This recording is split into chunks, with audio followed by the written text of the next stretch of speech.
हरे कृष्ण।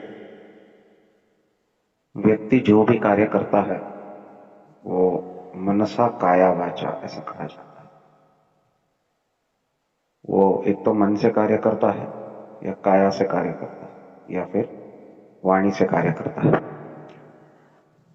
कायेन वाचा मनसेन्द्रियैर्वा बुद्ध्यात्मना वा अनुसृत स्वभावात्। तो इसी से कार्य होता है और यही कर्म जो है हमारे कर्म फल का निर्माण करते हैं।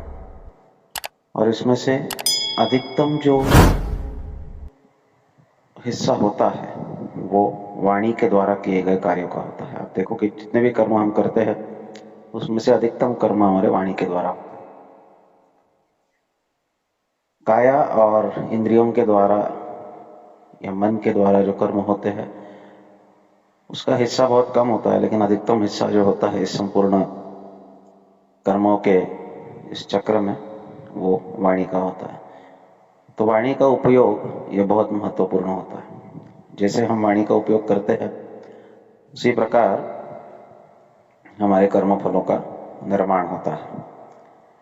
वाणी का सदुपयोग भी किया जा सकता है और दुरुपयोग भी किया जा सकता है। भगवान भगवद गीता में कहते हैं वाणी की वास्तविक तपस्या क्या है? अनुद्वेग कर्म वाक्य। ऐसा शब्द बोलना जिससे दूसरों को उद्वेग न आए, जिससे दूसरों का मन दुखी न हो, यही वाणी। ये वाणी का सदुपयोग है, लेकिन वाणी का सर्वोत्कृष्ट उपयोग है कि वाणी से कृष्ण कथा और कृष्ण नाम का उच्चारण किया जाए। क्योंकि अन्य कुछ भी शब्द हम बोलेंगे तो उसका कर्मफल तैयार होगा। हम किसी ऐहिक वस्तु का, ऐहिक व्यक्ति का, ऐहिक परिस्थिति का गुणगान करते हैं या दोषगान करते हैं तो वो कर्म बंधन बन जाता है। परंतु जब हम इस वाणी से भगवान के नाम का उच्चारण करते हैं या भगवान की कथा का उच्चारण करते हैं तो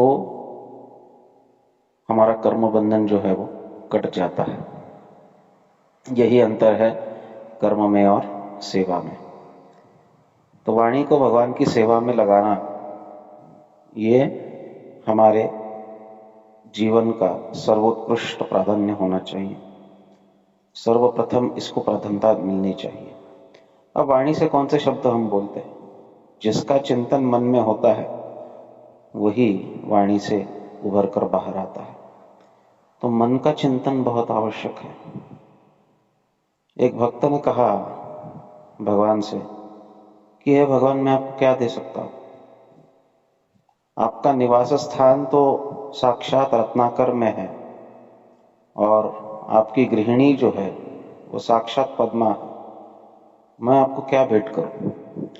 रत्नाकर कहते हैं समुंदर को, भगवान का निवास स्थान क्षीरसागर में है। तो वो कहता है कि साक्षात रत्नाकर में, जहां जो संपूर्ण रत्नों के आकार है, स्टोर हाउस है, वहीं पर आपका निवास स्थान है। और आपकी पत्नी कौन है?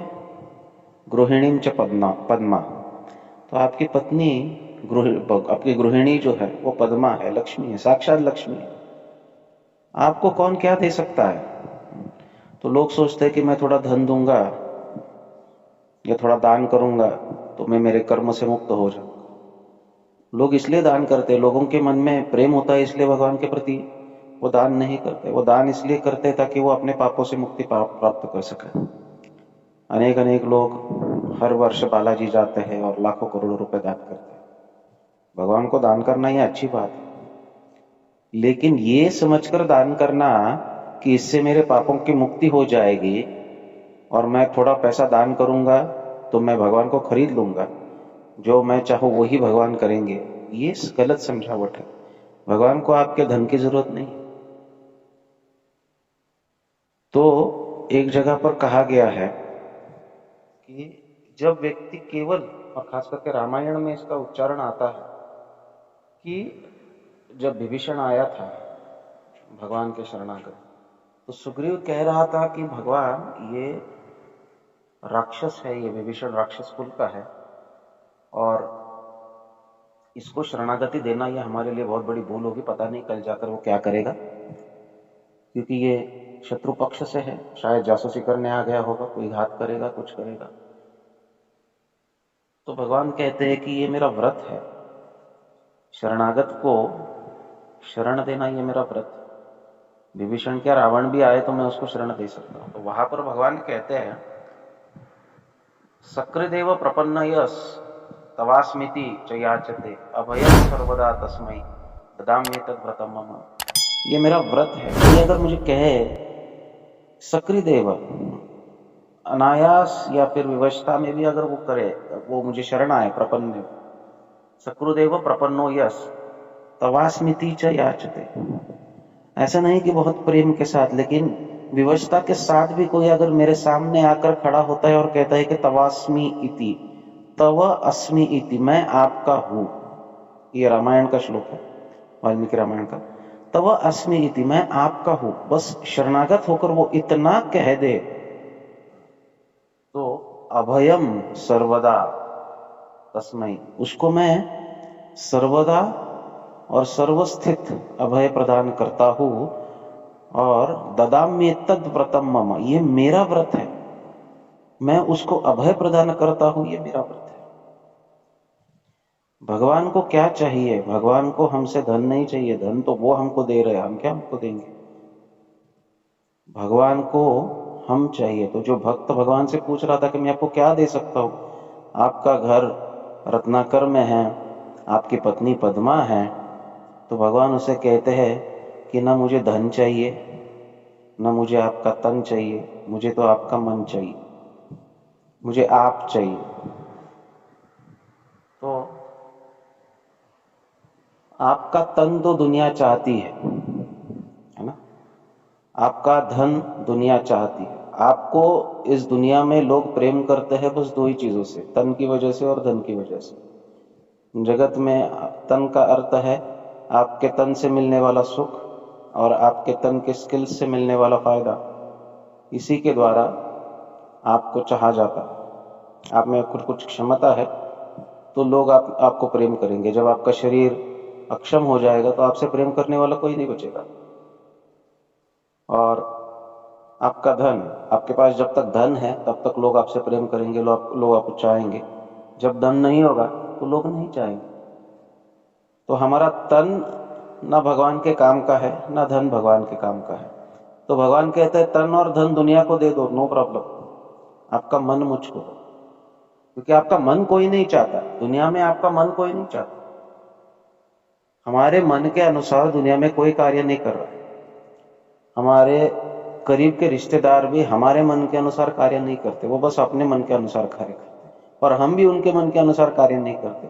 ना हम किसी का मन चाहते, ना कोई हमारा मन चाहता है। ये सब परस्परी हम एक दूसरे को तकलीफ देने के लिए, दुख देने के लिए यहाँ पर उत्पन्न होते हैं, और एक दूसरे के धन और तन के प्रति हम आसक्त रहते हैं। किसी के मन के प्रति हम आसक्त नहीं है।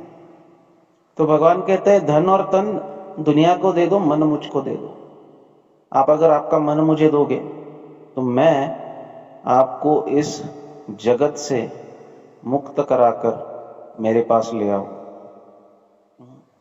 जैसे भगवद गीता में भगवान कहते हैं कि वास्तव में जो मेरे पास आता है, मामुपेत्य पुनर्जन्म न विद्यते, मामुपेत्य तो कौन्तेय पुनर्जन्म न विद्यते, जो मेरे पास आता है, आज ब्रह्म भुवनालोक पुनरावर्तिनो अर्जुन, ब्रह्मलोक से पाताल लोक तक व्यक्ति आवागमन करते रहता है, जन्म मृत्यु के चक्कर में फंसे रहता है। लेकिन जो मुझ तक आता है, जो मुझ तक पहुंच पाता है, जो मेरी शरण में आता है, वो इस जन्म मृत्यु के चक्र से ही छूट जाता है। मैं उसके जन्म मृत्यु के चक्र को पूरी तरह नष्ट कर देता हूं। ये सबसे बड़ा रहस्य है, और ये डिक्लेयर्ड रहस्य, ये ओपन सीक्रेट है। ये वास्तव में रहस्य रहा नहीं है, लेकिन लोग जानते नहीं है, समझते नहीं है, और उसके अनुसार कार्य करते नहीं है। इसलिए सबसे बड़ा रहस्य है। हमारे दुखों का अंत तभी होता है जब हम भगवान के शरणागत होते हैं। और भगवान के शरणागत होकर हम जब हमारी वाणी को उनकी सेवा में लगाते हैं, खास करके उनके नामों का उच्चारण करके, उनकी कथा का उच्चारण करके, तभी हमारे दुखों का अंत त्वरित हो जाता है। तो जीवन के सारे दुखों का अगर अंत करना है तो हमारे वाणी को और हमारे मन को भगवान को अर्पित कर देना चाहिए, बाकी दुनिया हमको नोच खाने के लिए तत्पर है, भगवान एक ही है जो हमको अभय प्रदान करेंगे। भगवान के विमुख होकर सर्वदा और सर्वदा हम भय में जिएंगे, और केवल इतना कहने से कि हे भगवान मैं आपका हूँ। प्रभु रामचंद्र कहते हैं कि तवास्मी इति याचते, बस इतना कहो कि मैं आपका हूँ, मैं आपको सभी स्थिति में और सभी समय में अभय प्रदान करने के लिए तत्पर हूँ। यह मेरा व्रत है। हम हमारे व्रत का पालन करें, भगवान अपने व्रत का पालन करेंगे, और यही हमारे मुक्ति का मार्ग प्रशस्त करेगा, यही हमारे दुखों का अंत करने का मार्ग प्रशस्त करेगा। हरे कृष्ण।